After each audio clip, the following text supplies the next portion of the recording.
कक्षा 7वीं के 6वें पाठ का नाम है पृथ्वी से अग्नि तक, जो पृष्ठ क्रमांक 14 में दिया हुआ है। पृथ्वी से अग्नि तक, इस पाठ को डॉक्टर APJ अब्दुल कलाम इन्होंने लिखा है। प्रस्तुत आत्मकथा अंश में लेखक ने अग्नि के प्रक्षेपण में आने वाली कठिनाइयों, वैज्ञानिकों के अथक परिश्रम को बताया है। पहला परिच्छेद। बालासोर में अंतरिम परीक्षण का काम पूरा होने में अभी भी कम से कम 1 साल की देरी थी। हमने पृथ्वी के प्रक्षेपण के लिए श्रीहरिकोटा अंतरिक्ष केंद्र में विशेष सुविधाएं स्थापित की। इनमें से एक लॉन्च पैड, ब्लॉक हाउस, नियंत्रण उपकरण तथा चलित दूरमिति केंद्र शामिल थे। पहले परिच्छेद में डॉक्टर APJ अब्दुल कलाम बताते हैं कि पृथ्वी के प्रक्षेपण के लिए उन्होंने श्रीहरिकोटा में विशेष सुविधाएं स्थापित किए थे, जिनमें से एक लॉन्च पैड, ब्लॉक हाउस, नियंत्रण उपकरण और चलित दूरमिति केंद्र भी शामिल थे।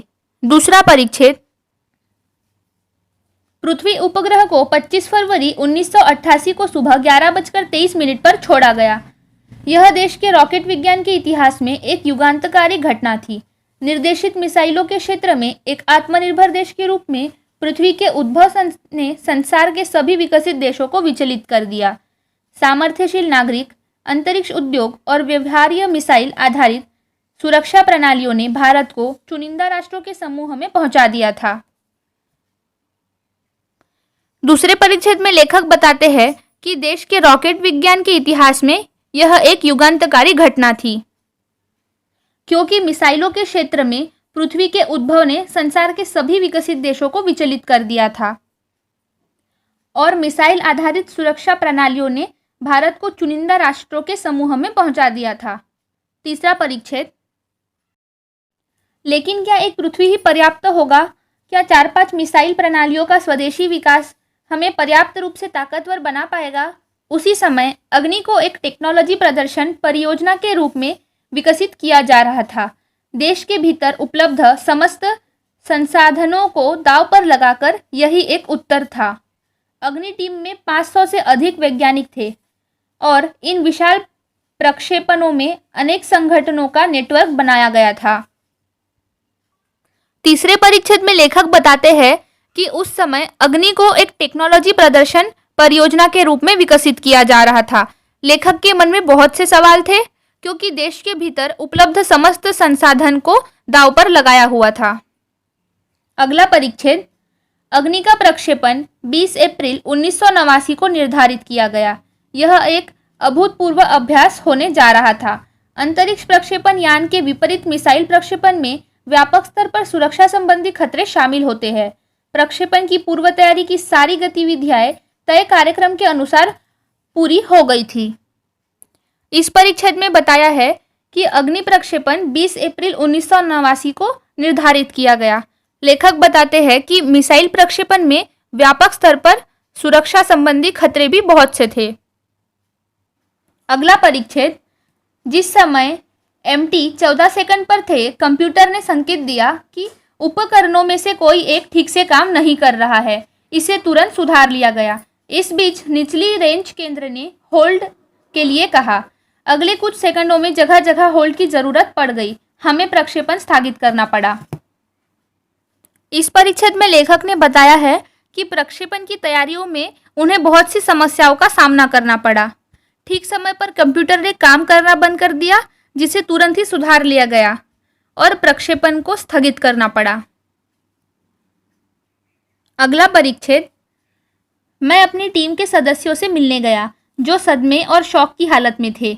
मैंने SLV-3 के अपने अनुभव को उनके साथ बांटा। मेरा प्रक्षेपण यान तो गिरकर समुद्र में खो गया था, लेकिन उसकी वापसी सफलता के साथ हुई। आपकी मिसाइल अभी तक आपके सामने है। वास्तव में आपने कुछ भी ऐसा नहीं खोया है जिसे 1-2 हफ्ते के काम से सुधारा ना जा सके। इस विवरण ने उन्हें जड़ता की हालत से झकझोर कर बाहर निकाल लिया और सारी की सारी टीम उपप्रणालियों की जांच और उन्हें ठीक करने के काम में फिर से जुट गई। इस परिच्छेद में लेखक ने बताया है कि प्रक्षेपण का काम ठीक तरह से न हो पाने की वजह से लेखक के टीम के सदस्य सदमे और शौक की हालत में थे। फिर लेखक ने आकर उन्हें अपना खुद का अनुभव उनके साथ बांटा। उन्हें कहा कि मेरा प्रक्षेपण यान समुद्र में खो गया था, जिसकी वापसी सफलतापूर्वक हुई। उन्होंने अपने टीम के सदस्यों को हिम्मत देते हुए कहा कि अभी आपने ऐसा कुछ भी नहीं खोया है जिसे सुधारा ना जा सके, क्योंकि आपकी मिसाइल अभी भी आपके आंखों के सामने है। यह सुनकर सभी टीम के सदस्य अपने अपने कामों में फिर से जुट गए। अगला परिच्छेद। अगले 10 दिन तक दिन रात चले विस्तृत विश्लेषण के बाद हमारे वैज्ञानिकों ने मिसाइल को 1 मई 1989 को प्रक्षेपण के लिए तैयार कर लिया, लेकिन स्वचालित कंप्यूटर जांच अवधि के दौरान टी 10 सेकंड पर एक होल्ड का संकेत दिखाई पड़ा। प्रक्षेपण फिर से एक बार स्थगित करना पड़ा। रॉकेट विज्ञान के क्षेत्र में इस तरह की चीजें बहुत आम हैं और अक्सर अन्य देशों में भी होती रहती है।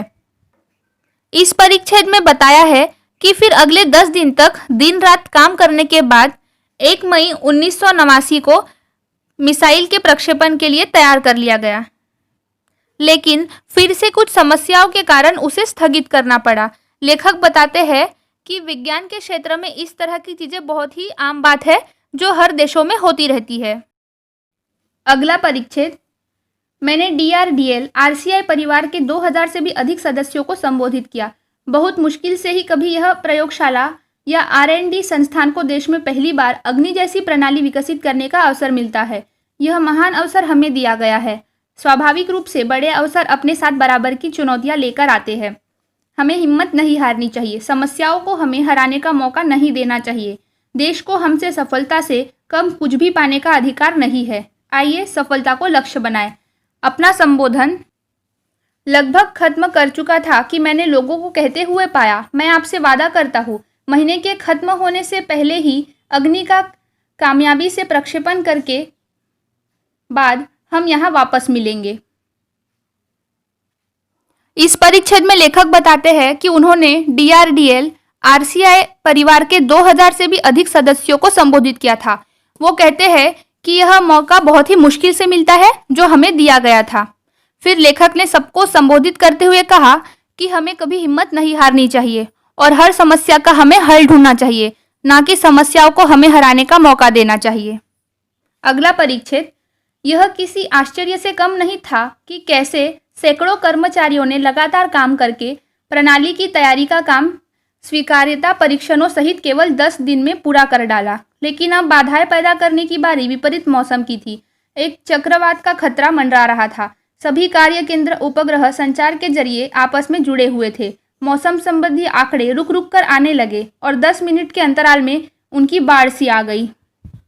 इस परिच्छेद में लेखक ने बताया है कि सभी कर्मचारियों ने दिन रात मेहनत करके सिर्फ 10 दिनों में पूरा काम कर लिया था, जो किसी आश्चर्य से कम नहीं था। लेकिन अभी भी उन पर खतरा मंडरा रहा था। विपरीत मौसम की वजह से उन्हें बहुत सी समस्याओं का सामना करना पड़ा। अगला परिच्छेद। अंततः प्रक्षेपण 22 मई 1989 के रोज निर्धारित किया गया। यह पूर्णिमा की रात थी। ज्वार के कारण लहरें किनारों से टकराकर और अधिक शोर मचा रही थी। क्या हम अग्नि के प्रक्षेपण में कल सफल होंगे? यह सवाल हमारे दिमागों में सबसे ऊपर था, लेकिन हम में से कोई भी उस सुंदर रात के जादू को खंडित नहीं करना चाहता था। एक लंबी खामोशी तोड़ते हुए आखिरकार रक्षा मंत्री महोदय ने मुझसे पूछा, कलाम, कल तुम अग्नि की कामयाबी का जश्न मनाने के लिए मुझसे क्या उपहार चाहोगे? इस परिच्छेद में बताया है कि 22 मई 1989 को प्रक्षेपण निर्धारित किया गया और सभी के मन में यह शंका थी कि वो लोग इस अग्नि प्रक्षेपण में सफल हो पाएंगे या नहीं, लेकिन किसी ने भी इस बात का जिक्र नहीं किया। सभी लोग खामोश रहे। फिर कुछ देर बाद रक्षा मंत्री महोदय ने कलाम जी से पूछा कि इस अग्नि के कामयाबी के जश्न में तुम मुझसे क्या उपहार चाहोगे? अगला परिच्छेद। यह एक मामूली सा सवाल था, लेकिन मैं तत्काल इसका कोई भी जवाब नहीं सोच पाया। मैं क्या चाहता था? क्या था जो मेरे पास नहीं था? कौन सी चीज़ मुझे और खुशी दे सकती थी? और तब मुझे जवाब मिल गया। हमें आरसीआई में लगाने के लिए 1 लाख पौधों की ज़रूरत है, मैंने कहा। अगले दिन सुबह 7:10 पर अग्नि मिसाइल प्रज्वलित हो उठी। यह एक परिपूर्ण प्रक्षेपण था। सभी उड़ान मानक पूरे हुए। यह एक दुखद स्वप्न भरी नींद के बाद एक खूबसूरत सुबह में जागने जैसा था। हम अनेक कार्य केंद्रों पर 5 साल की कड़ी मेहनत के बाद लॉन्च पैड पर आए थे। पिछले 5 हफ्तों में गड़बड़ियों की एक श्रृंखला की अग्नि परीक्षा से गुजर रहे थे, लेकिन अंततः हमने यह कर दिखाया।